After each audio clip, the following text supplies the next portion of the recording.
So another part of battery maintenance that's often overlooked is acid level. So we often focus on charging a battery and making sure that it's fully charged and things like that.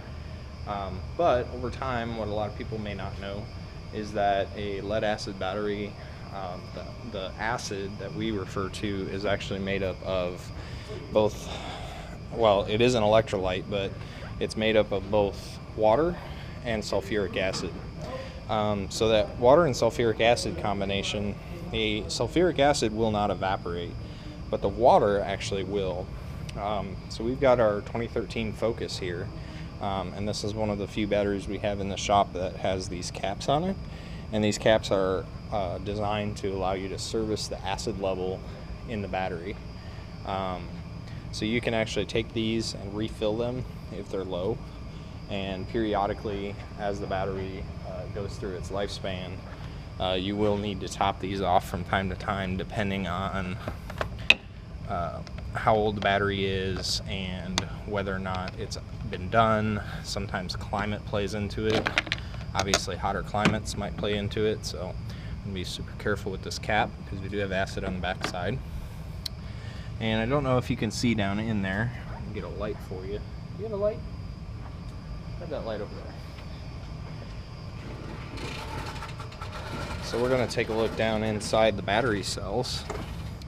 And if you see, we do have water down there. But if you notice, they're in a small, short plastic tube. And you can actually see the plates down in the bottom of that. That water level actually should be up to the bottom of that plastic tube. So this one is a little bit low.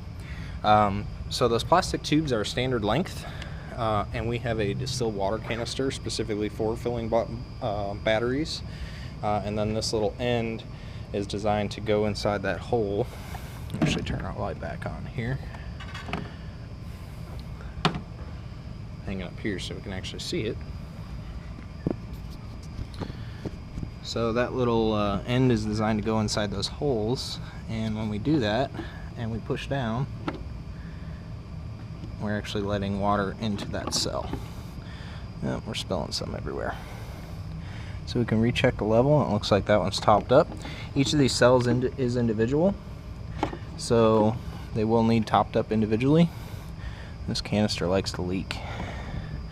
Rudy, we need to replace this canister. I'm going to put a little bit in every one of those. I'm sure the back cells are probably low as well. But now you see the water's just grabbing on, like in that front cell, that water's just grabbing onto the edge of that plastic pipe, and it looks like the rear one's topped up as well. So over time, as the battery heats up and cools down, it will push out some water. The water evaporates from time to time, depending on the conditions the battery's in. So that's kind of one of those overlooked maintenance items that sometimes doesn't get checked. So if you have a battery that looks like a different type, so we can walk back over here to the tool room. We're actually going to take a look at the battery in the Tundra. But if we take a look at the battery in the Tundra, the top looks quite a bit different. So this is a sealed lead acid battery. It's totally sealed. It's not designed to be serviced. So these batteries do not get topped up with water. They're sealed with a one-way valve that does not allow the water to evaporate.